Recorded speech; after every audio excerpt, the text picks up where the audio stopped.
Hello friends, कास्तकार रेसिपीमध्ये आपलं स्वागत आहे. आज आपण बनवणार आहोत ज्वारीच्या भाकरी अस्सल गावरान पद्धतीनं. चला तर मग बनवूया. सर्वप्रथम आपण इथे असं पाणी छान गरम करून घेऊ. ते असं गरम झालं, उकळी आली की आपण ही ज्वारीचं पीठ राहते त्यात टाकून घ्यायचं.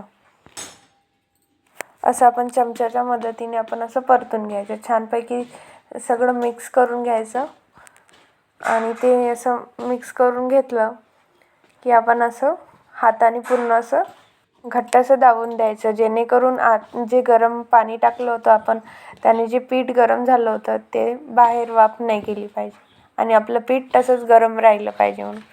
त्यानंतर असं थोडासा त्यातला भाग घ्यायचा आणि पाण्याच्या मदतीने छान मळून घ्यायचा. अगदी सगळं मिक्स झालं पाहिजे असं मळून घ्यायचं.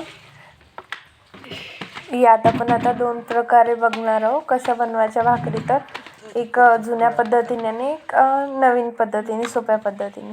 तर हे इथे आपलं मळून झालेलं आहे छानपैकी. आता आपण इथे जुन्या पद्धतीने हातावर भाकरी कशा तयार करायच्या ते बघूया. तर असं छान व्हिडिओत दाखवल्याप्रमाणे आपण हातावर बनवून घ्यायचं.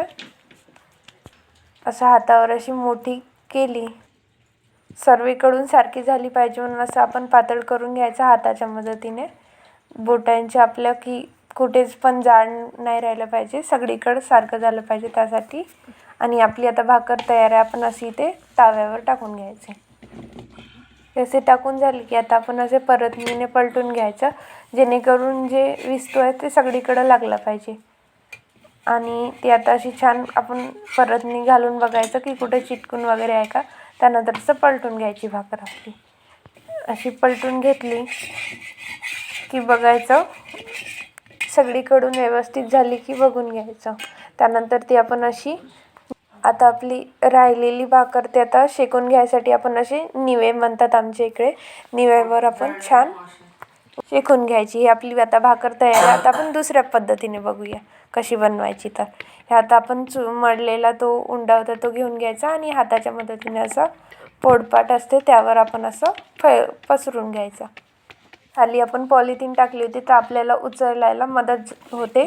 ती आता तिलाच पकडून आपण असं ताव्यावर टाकून घ्यायची, म्हणजे हाती घ्यायचं टेन्शन नाही राहत. आणि आता आपली टाकून झालेली आहे. त्याच पद्धतीने आपण हिला असं छान शेकून घ्यायचं, परतने पलटून घ्यायचं, कुठे चिटकून वगैरे नाही राहिली पाहिजे तर. आणि अशी आपली भाकर शेकून झालेली आहे. तुम्हाला कोणत्या पण पद्धतीने बनवता येते, दोन्ही पद्धती आहे. आणि आपल्या भाकरी तयार झालेल्या आहे. व्हिडिओ आवडला असेल तर व्हिडिओला लाईक करा, चॅनलला सबस्क्राईब करा आणि असेच नवनवीन व्हिडिओ आमच्या चॅनलवर येत राहील. थँक्यू.